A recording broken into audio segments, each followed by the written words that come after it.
Hi, this is the Cat's Library. I'll be your librarian today. I've been looking through my old sketchbooks and digital art files this week and was worried that I lost my ability to draw realistic animals. So I'm going to start a series this year from reference. And since I arbitrarily chose an armadillo for my first subject, I'm going to try to get 26 videos done by the end of the year, with each letter of the alphabet as the prompt. If you've seen how pitifully behind with the Smogus videos I became, you'll know that I have a tendency for unrealistic goal setting. But this was done pretty quick compared to my other videos, so this may be doable. If I get the zebra drawn in June of 2025, then come back to the comments of this video and remind me to try to set better goals for myself. Engage!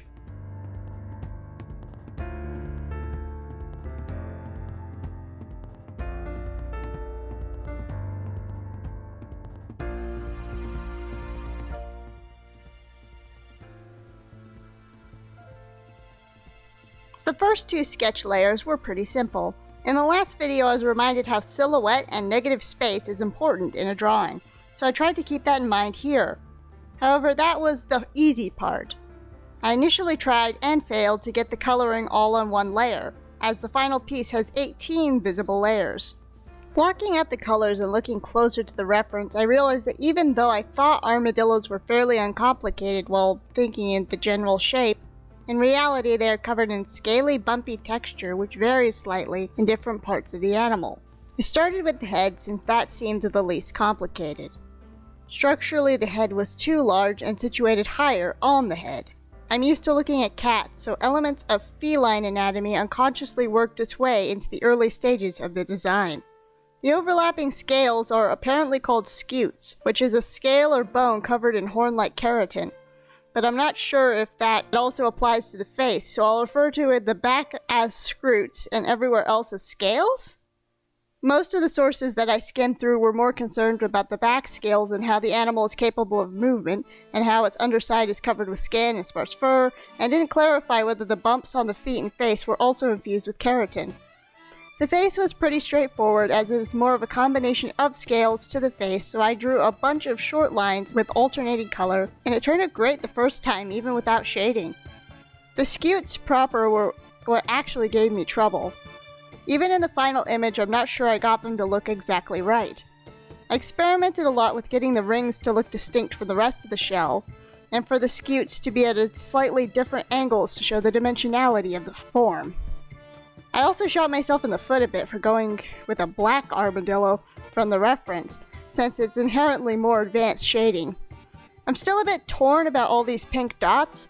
They sort of add color, but they also look like streetlights or oddly placed highlights instead of the subtle discoloration in the pattern. I got my second reference to get a better view of the legs, but I probably should have tried to get a better reference for the claws specifically. These claws were the bane of my existence.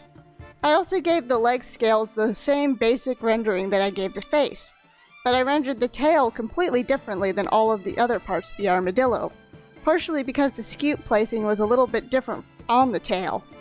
It still looks a little bit out of place to me though. Maybe I'm just overthinking this and it looks fine. Now I don't have much to say about this next segment because it's just adding more shading highlights and tweaks. So I'm going to tell you guys an 1899 story about armadillos, originally written by Rudyard Kipling, which for the purpose of time I will paraphrase to you. The original story is still more eloquent and is in the description. Painted Jaguar was hungry. Like, really hungry, and he couldn't catch anything at all. So he went to his mom for advice on how to catch tortoise and hedgehog, because that's just what people did before the internet.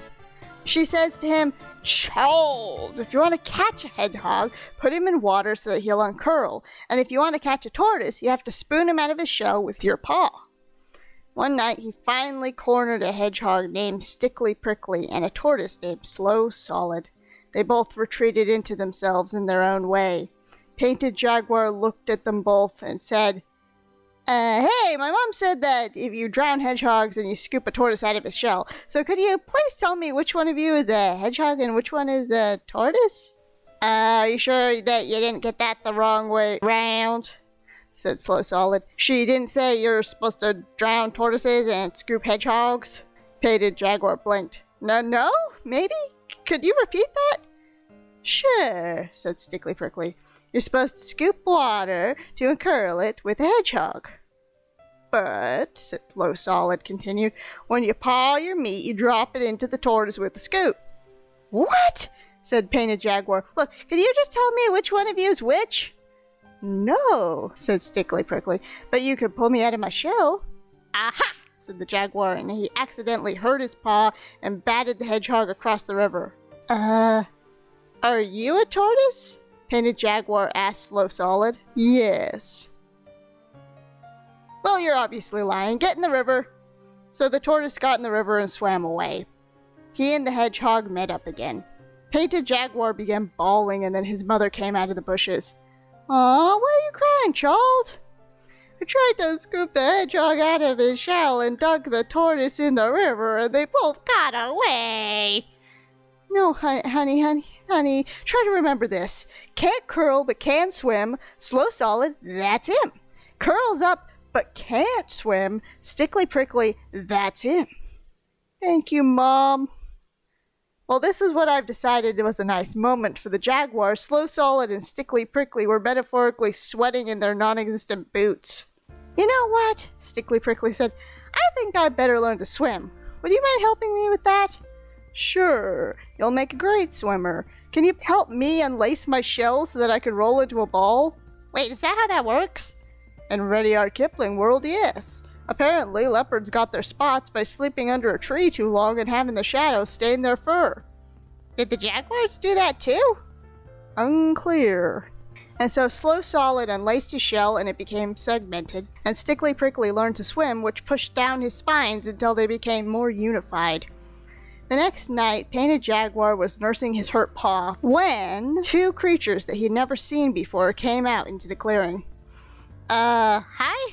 Who are you guys? Sort of rude to say that to two animals you tried to kill yesterday. I tried to kill a hedgehog and a tortoise yesterday. Really messed up my paw, but I know how to get them both now. Really? They asked. And both of them began rolling around like hedgehogs and then swimming like tortoises. Painted Jaguar had to excuse himself to go find his mother. Well, they don't sound like hedgehogs and they don't sound like tortoises, she said. And so they must be something else, so they must have a name. Let's call them armadillos. And that is what they have been called since.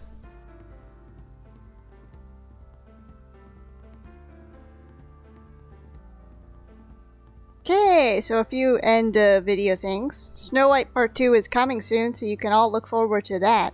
For the next video in this series, I'm thinking of going for a bumblebee or a barracuda. If you know of any good short stories relating to either of these, then leave them in the comments or contact me through another means. Goodbye, guys. See you later.